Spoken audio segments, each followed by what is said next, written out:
Well, we are here with another finals, and stop me if you've heard this before, but Lee is one of the participants. This man refuses to not make finals. I think this is now, the fourth finals, maybe? Fourth finals, and going for the fourth win, which is absolutely absurd. Going for another repeat win, too. And up against Zack, who I think this is Zack's first finals out of the Retro Tournament series, but we're going to be seeing the Blacephalon deck we just saw in top 4 that Lee is rocking up against the ReshiZard deck from Zack. Oh god, T, no. Yeah, we're oh my god. And saying that as well, Lee is definitely the defending champ. So we'll see if Zack can take them down. Well, but look at this opening hand from Lee, though. This does not scream plot armor to me, but maybe the pass rule coming into effect. And we talked about this earlier in stream. Wow, this hand is atrocious. This is horrendous. But the ReshiZard deck is a slow deck. Well, draw Welder. Watch. Yeah, You hate to see it. It basically comes down to does the ReshiZard player draw an out to the ReshiZard itself, plus a welder and 3 energy and a way to move into the active, because then you can use the Double Blaze GX attack. I had to think about it for a second. Double Blaze GX to get the KO on this first turn. That's a lot to ask for a deck that relies on greens, though. But also saying that, actually, something funny to mention, both these decks are greens decks as well. Puppy They're Blaze. That's true. Yeah, they're both decks that both require welder and greens to do what they need to do. So you never know. Zack actually might have a hand of nothing and just a Volcanion, or might have just a green or welder and the ReshiZard and ways to get things out. Yeah, and that's what you see the greens being played here. And I wanted to mention this to finish this point because we mentioned this earlier on the stream, but haven't mentioned it yet for the YouTube VODs here. But this Volcanion with the Flare Starter attack, since we're playing on TCGA with the pass rule, even though this Volcanion was, the starter going second for Zack, because it's technically not their second turn anymore, they are going to not get the benefit of getting to attach 3 energy to their bench. So the Volcanion kind of just acting as a big wall here to give up an early prize, I guess, at best. But somehow Zack's been able to overcome that to get to the finals, so... Something with Volcanion, though, that is really good to mention in a 1 prize card matchup, playing the ReshiZard, is you can force your opponents to take 8 prizes before they win the game. So when I say 8 prizes, it's obviously meaning the Volcanion gives 1 prize, another Volcanion gives them 1 prize, and then they have to knock out 2 ReshiZards, which both give 3 prizes each. I definitely think it's definitely interesting, and playing that Heat Factory when your opponent didn't do much in their last turn, I think is a little greedy. But they also, like I said before, they might actually just have nothing, and they need to, draw cards to be able to get out of this, which the green does allow. Right. I think the problem, though, is, all your opponent did was play Fiery Flint, and for sure that they have fire energy. Like, if there's one thing that for sure is in their hand, it's Fiery Flint. And look at the 3 cards you just drew off of that Heat Factory. I mean, this game could have been completely over if you don't play that Heat Factory. I think it would have been over because I think the second or third card was the the welder. So I don't know. That itself could have been a game-changing play with playing that Heat Factory.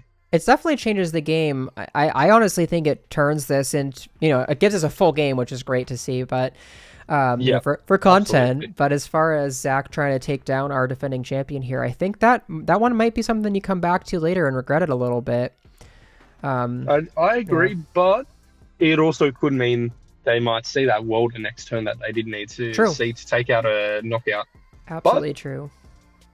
I guess it's a to be continued situation. Yeah, we'll find out, right? And we can always ask Zack later to get some insight into that. Be like, why the heck did you play that down? But we'll see. But one card we haven't mentioned yet is we see it in Lee's hand here is the Lucamine Prism Star. That's not a card you see too often. Tell us about that one. It's very spicy. So Lucamine Prism, if I'm correct, if your opponent is on X amount of prizes, I think it's 3. It's 3. And you play this card down, they can't take a knockout on a or they don't take a prize for knocking out an Ultra Beast. Don't quote me on this. I have not read the card for quite a few years. Yeah, you don't see it often. I think it's prevent all damage done to your Ultra Beasts until the end of their turn. That would make a lot of sense. And I think that would actually also swing this matchup a lot. But another thing that would swing this matchup is if the ReshiZard player didn't get another Pokemon down, but they did, which was great, which is getting another Volcanion down. Also, taking that prize on the there's the Snorlax and the Eevee and Snorlax. I love that card. So taking a knockout on that Volcanion really doesn't do much to hinder the ReshiZard player because they still need to take 6 prizes. It's knocking out 2 tag teams. So I want to mention something.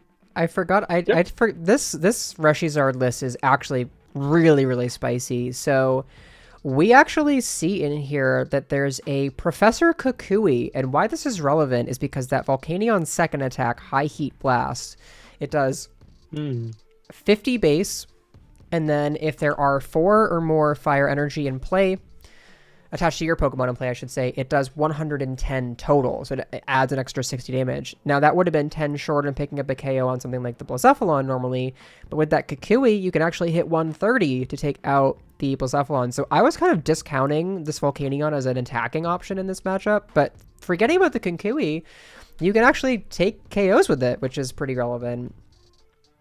I definitely agree. And we're seeing once again that power of that heat factory for the Blacephalon player, trying to survive from this awkward hand that they have. Well, we need to find a Pokemon here. If it's not off this Welder, we might just lose the game. Well, there's the Nest Ball. That's it.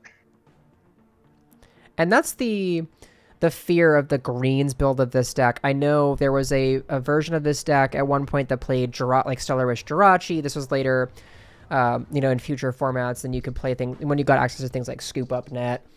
Talking a little bit in the future, of course, but back in this time where you were so much more focused on the greens version of this deck, it could be a little bit clunky at times. You have to continually find ways to get energy, Welder, and Pokemon into play, and you only play 5 total Pokemon, 6 total Pokemon, I think it's 6. Yep. 6 with the Victini. 6 for Baby Browns and Victini and the big one. So it can get a little sketchy at times. I definitely agree, but I feel like that Hearthad Heat Factory has really, really pulled its weight in this match, especially for the Baby Blacephalon player. I think, Scavenger, this is the 4th. I don't think this would be the 5th. Because Lee won 2 in a row before, didn't get the 3rd, and then won last time. I don't remember. It's either 3 already or 4. But, I mean, that in and of itself, the fact that we're debating... Oh, you just checked? So this is going for the 5th? My god. Wow. This is the 11th Riley's Retro, and Lee has won almost half of them. That's so crazy. That's very impressive as well, I'll be honest. Oh, for sure. And it's crazy. Like, it's consistency as a player, but it really shows you because these are such different formats, right? Like, we have seen, we have different formats. Like, Lee has won in 2014 Worlds, won the last one in 2013 Worlds, and then this one so much more recent than that in 2019 NAIC. So, like, the formats are so widespread that it really just speaks to the caliber of player that Lee is. I do just want to mention that I think Lee has game on board. Well, not on board, in hand. For 5. I think we need more energy currently still, right? I think we just need the more energy. Yeah. Trainer Jack, thanks for the follow. Appreciate it. You came in at a great time. Yep, we're in the finals right now. I think I think we're still just missing some energy though, because you can attach, like if you play the fire crystal or this retrieval to get the energy back to power up the attack, you're just a few energy short. So I think we just need to find off this welder a fire crystal should do it. Yep. Fire crystal would be game. Ooh, we whiffed it. And now look at the position we're in.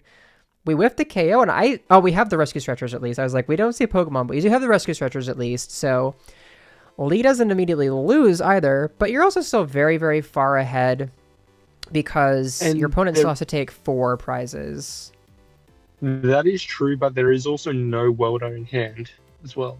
True. There's 2 in the discard pile for your opponent. So T, I want to just touch on that because you mentioned should have Pokegear before Bike. So the reason I think holding the Pokegear is fine is because I'm not sure if Zack has played this card yet, but Zack does actually play 1 copy of Judge, which means that your hand is not necessarily safe. So because of that, I think Lee is respecting the fact that they're going to need to draw something off a potential Judge in the following turns, and they want to be able to play around that a little bit better. And we just see the Blazer here. Wow.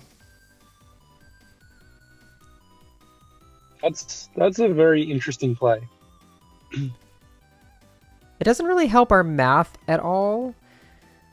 I think it's an interesting play. I think just taking. I think taking. It's all depending about what you get off these Pokegears. So I think I'm looking at this position. I almost would have preferred to see this welder go on to the baby Volcanion on the bench, because eventually you could set up a play where you go into that baby Volcanion and use the Kukui to force an odd prize, and then you could, at the turn after that, judge your opponent after they're down to 1 prize, and then attack with like something like that ReshiZard or this Snorlax again. Yeah. So, you think about these lines, yeah.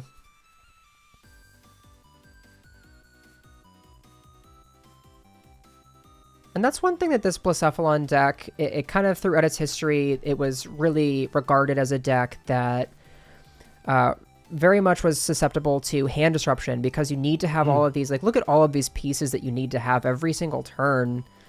So it really relies on having all of these cards in hand. I think Judge is going to be very detrimental if it's played at a key time.